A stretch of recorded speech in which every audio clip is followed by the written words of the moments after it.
ناظرین گرامی، آج کی ہماری ویڈیو کا موضوع ہے کہ ابلیس کون تھا، وہ کہاں سے آیا اور اس کے والدین کون ہیں، اور کیا وہ واقعی میں جن تھا، اور اگر وہ جن تھا تو وہ فرشتوں جیسی عظیم مخلوق کا سردار کیسے بنا، اور وہ کیا واقعات تھے جن کی وجہ سے خدا کے غیظ و غضب کا شکار ہوا اور مردود شیطان کہلایا۔ ان سب سوالات کے جوابات ہم آج کی اس ویڈیو میں دیں گے، مگر ویڈیو کا باقاعدہ آغاز کرنے سے پہلے حسب روایت چینل پر آنے والے نئے دوستوں سے گزارش ہے کہ ہمارے چینل کو سبسکرائب کرتے ہوئے ساتھ موجود گھنٹی کے بٹن کو بھی دبا دیں تاکہ ہر نئی آنے والی ویڈیو کی نوٹیفیکیشن آپ تک باقاعدگی کے ساتھ پہنچتی رہے۔ تو آئیے ناظرین، چلتے ہیں موضوع کی جانب۔ ناظرین گرامی، اللہ جل جلالہ نے حضرت آدم علیہ السلام کی تخلیق سے 2000 سال قبل جنات کو آگ کے شعلوں سے پیدا کیا۔ جنات کا جد امجد مارج اور اس کی بیوی اللہ تعالیٰ کی اطاعت و عبادت میں مصروف ہو گئے۔ یہ کبھی کبھار آسمان پر فرشتوں کے پاس جاتے اور عبادت الہی کے لیے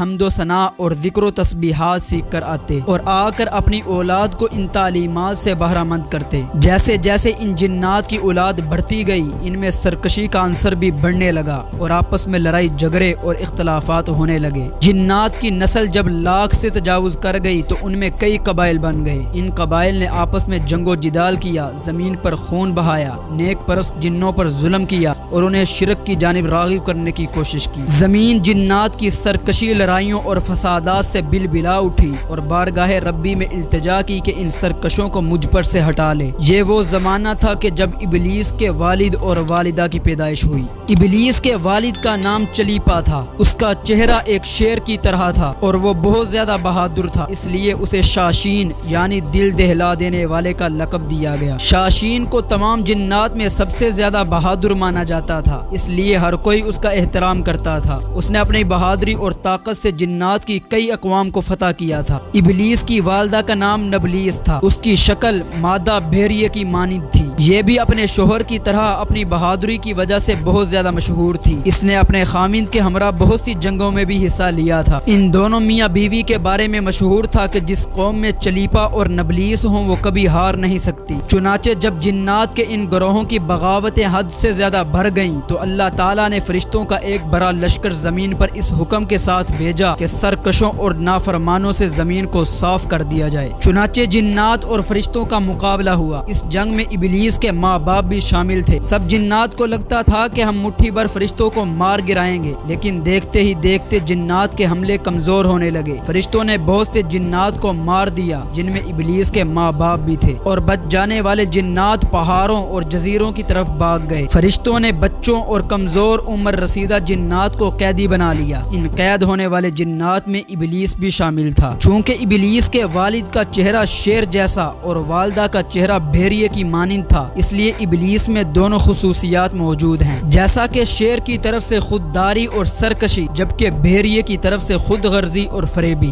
قید ہونے والے جنات کو فرشتوں نے بحکم ربی تعلیم و شعور اور اللہ کے احکام سکھانے شروع کر دیے۔ انہی میں ابلیس بھی تھا جو اپنی ذہنی صلاحیتوں کے مطابق بہت جلد دنیا و جہاں کے علوم سیکھنے لگا اور اپنا مقام بنانے لگا۔ علوم سیکھنے کے بعد یہ عبادت میں مشغول ہو گیا اور اس دل جمی سے اللہ کی عبادت کرنے لگا کہ فرشتے اس کی عبادت اور سیکھنے کی صلاحیتوں کی تعریف کرنے لگے۔ پھر اللہ تعالیٰ نے ابلیس کو فرشتوں کا سردار بنا دیا، چنانچہ وہ فرشتے جو پہلے اسے علم سکھاتے تھے وہی اس سے علم حاصل کرنے لگے، یہاں تک کہ اللہ تعالیٰ نے اس کے درجوں کو اس قدر بلند کر دیا کہ ساتوں آسمانوں پر اس کے چرچے شروع ہو گئے۔ پہلے آسمان والے اسے عابد پکارتے، دوسرے آسمان والوں نے اسے زاہد کہا، تیسرے آسمان والوں نے صالح پکارا، چوتھے آسمان والے اسے متقی کہتے، پانچویں آسمان والے ولی کہتے، چھٹے آسمان والوں نے قبازان پکارا، اور جب یہ ساتویں آسمان پر پہنچا تو اس قدر مقرب ہوا کہ اسے عزازیل کے نام سے پکارا جانے لگا۔ جب یہ ساتویں آسمان پر پہنچا تو اس نے 14,000 مرتبہ عرش معلیٰ کا طواف کیا۔ پھر حق جل جلالہ نے حکم دیا کہ جنت کے دروغ رضوان کی معاونت کرو اور اہل جنت کو اپنے علم و فضل سے بہرہ ور کرو۔ یوں ابلیس کو جنت میں داخلے کا پروانہ مل گیا۔ روایات میں ہے کہ اس نے اس قدر عبادت کی کہ آسمان و زمین پر ایک بالشت جگہ ایسی نہ تھی کہ جس پر اس نے سجدہ نہ کیا ہو، یہاں تک کہ یہ سمندروں کی تہوں میں سجدہ ریز ہوا۔ لیکن خدا تعالیٰ کو اس بارے میں بہتر پتا تھا کہ یہ آگے چل کر کیا بننے والا ہے،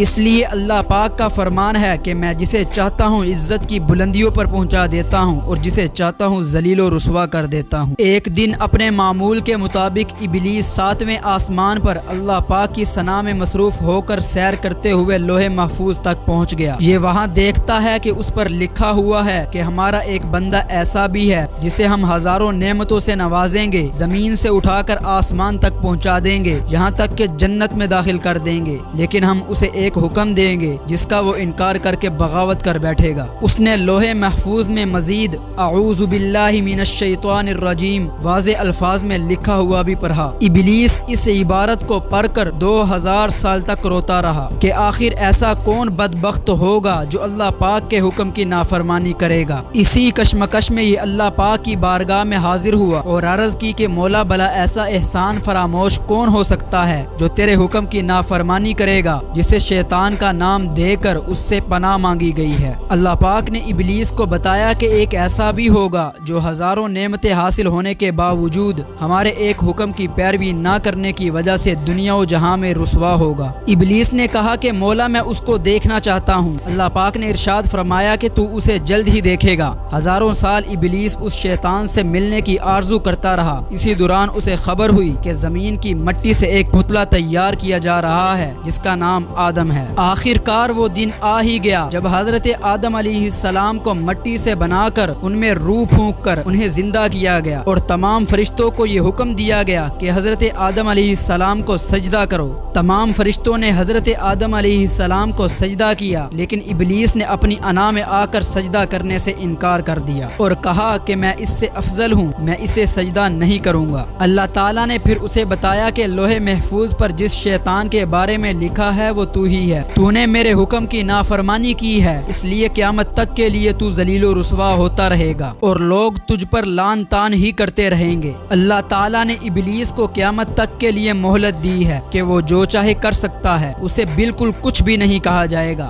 لیکن بروز قیامت اس کو بھی موت کا ذائقہ چکھنا ہے اور اس کی موت ایسی دردناک ہوگی جس کا اندازہ کوئی بھی نہیں لگا سکتا۔ ناظرین گرامی، احنف بن قیس رضی اللہ تعالیٰ عنہ فرماتے ہیں کہ ایک مرتبہ حضرت عمر بن خطاب رضی اللہ تعالیٰ عنہ سے ملنے کے لیے میں مدینہ منورہ پہنچا تو ایک جگہ علم کی محفل لگی ہوئی تھی جس میں حضرت کعب رضی اللہ تعالیٰ عنہ کچھ فرما رہے تھے۔ میں بھی کچھ علم حاصل کرنے کے ارادے سے وہیں بیٹھ گیا۔ حضرت کعب رضی اللہ تعالیٰ عنہ نے فرمایا کہ حضرت آدم علیہ السلام نے اپنی وفات کے وقت اللہ تعالیٰ سے عرض کی کہ اے اللہ، میری موت سے میرا دشمن شیطان بہت زیادہ خوش ہو جائے گا کیونکہ وہ قیامت تک زندہ رہے گا۔ تو اس پر جواب آیا کہ اے آدم، تم موت کے بعد جنت میں چلے جاؤ گے، لیکن ابلیس قیامت تک دنیا میں اس لیے رہے گا تاکہ بروز قیامت اس نے جتنے لوگوں کو گمراہ کیا ہوگا ان کے حساب سے اسے موت کی تکلیف کو برداشت کرنا پڑے گا۔ یہ جواب سن کر حضرت آدم علیہ السلام نے ملک الموت سے سوال کیا کہ آخر ابلیس کی موت کیسی ہوگی، اس کے بارے میں ذرا مجھے بھی بتاؤ۔ جس پر ملک الموت نے ابلیس کی موت کے بارے میں بتانا شروع کیا تو حضرت آدم علیہ السلام اس کی موت کا سن کر اس قدر خوفزدہ ہو گئے کہ انہوں نے ملک الموت سے فرمایا کہ بس اب اس سے آگے مجھے کچھ مت بتاؤ۔ یہاں تک بتا کر حضرت کعب رضی اللہ تعالیٰ عنہ بھی خاموش ہو گئے، لیکن لوگوں نے اصرار کیا کہ ہمیں ابلیس کی موت کے بارے میں بتائیں تو انہوں نے پھر سے بتانا شروع کیا کہ قیامت کے دن لوگ اپنی عام زندگیوں میں مصروف ہوں گے کہ اچانک ایک بہت ہی زوردار دھماکہ ہوگا۔ اس دھماکے کے خوف سے بہت سے لوگ مر جائیں گے یا بے ہوش ہو جائیں گے۔ اس کے بعد اللہ پاک ملک الموت سے فرمائیں گے کہ میں نے تمہارے مددگار فرشتوں کو سب سے زیادہ تمہارا معاون بنایا اور تمہیں ان سب کے برابر قوت و طاقت عطا فرمائی۔ آج میرے غصے اور غضب کا لباس پہن کر جاؤ اور ابلیس کے ساتھ ساتھ تمام انسانوں اور جنات کی روحوں کو بھی قبض کر لے آؤ۔ معزز دوستو، اس موقع پر اللہ پاک کے حکم سے جہنم کے تمام دروازے کھول دیے جائیں گے۔ ملک الموت اپنے غیظ و غضب میں اپنے فرشتوں کے ساتھ اس طرح زمین پر اتریں گے کہ اگر عام لوگ انہیں دیکھ لیں تو ڈر کے مارے وہیں پر اپنی جان دے دیں۔ ملک الموت جب ابلیس کے پاس اس کی روح قبض کرنے جائیں گے تو ابلیس زاروں قطار چیخیں مار مار کر روئے گا اور ملک الموت سے بچنے کے لیے یہاں وہاں بھاگنا شروع کر دے گا۔ یہ کبھی سمندر کی گہرائیوں میں چھپ چھپے گا اور کبھی زمین کی 7 تہوں میں جا کر چھپ جائے گا، لیکن یہ جہاں بھی جائے گا وہیں پر ملک الموت پہنچ جائیں گے۔ ابلیس تھک ہار کر اپنی موت کے لیے مقرر کردہ جگہ پر پہنچ کر ملک الموت سے سوال کرے گا کہ تم مجھے کہاں لے کر جاؤ گے؟ تو ملک الموت جواب دیں گے کہ جہاں تمہاری وجہ سے کئی معصوم چلے گئے ہیں، تو نے بہت سے لوگوں کو گناہوں میں مبتلا کر کے جہنم میں بھیجا ہے، آج تیرا بھی حساب ہوگا، آج تجھے اس قدر درد ملے گا جتنا تو نے سوچا بھی نہیں ہوگا۔ تیری روح قبض کرتے وقت جہنم میں جتنے بھی لوگ موجود ہیں ان کے برابر تجھے تکلیف دوں گا۔ اس وقت ابلیس حضرت آدم علیہ السلام کی قبر پر کھڑا ہو کر کہے گا کہ اے آدم، کاش تم اس دنیا میں پیدا نہ ہوتے تو نہ ہی آج میں ملعون بنتا۔ جس جگہ ابلیس کی موت مقرر ہوگی وہ جگہ آگ سے دہکتی ہوئی ہوگی اور جہنم کی بھیریاں لگی ہوئی ہوں گی، ان بھیریوں سے ہی ابلیس کو ترپا ترپا کر اس کی روح قبض کی جائے گی۔ حضرت آدم اور اماں حوا سے کہا جائے گا کہ اپنے دشمن کی طرف تو دیکھو کہ کس طرح بل بلا کر مر رہا ہے۔ یہ دونوں ابلیس کی حالت کو دیکھ کر شکر کریں گے اور کہیں گے کہ اے اللہ، تو ہی انصاف کرنے والا ہے، تو نے آج ابلیس کو اس کے انجام تک پہنچا دیا ہے، اور اس طرح ابلیس کی موت واقع ہوگی۔ آپ نے شیطان ملعون اور اس کی زندگی اور اس کی موت کے بارے میں جانا، لیکن اگر آپ قیامت کی علامات صغرا اور علامات کبریٰ کے بارے میں جاننا چاہتے ہیں تو یہاں کلک کریں اور یہاں دیکھیں قیامت کی خوفناک علامت دجال کے بارے میں۔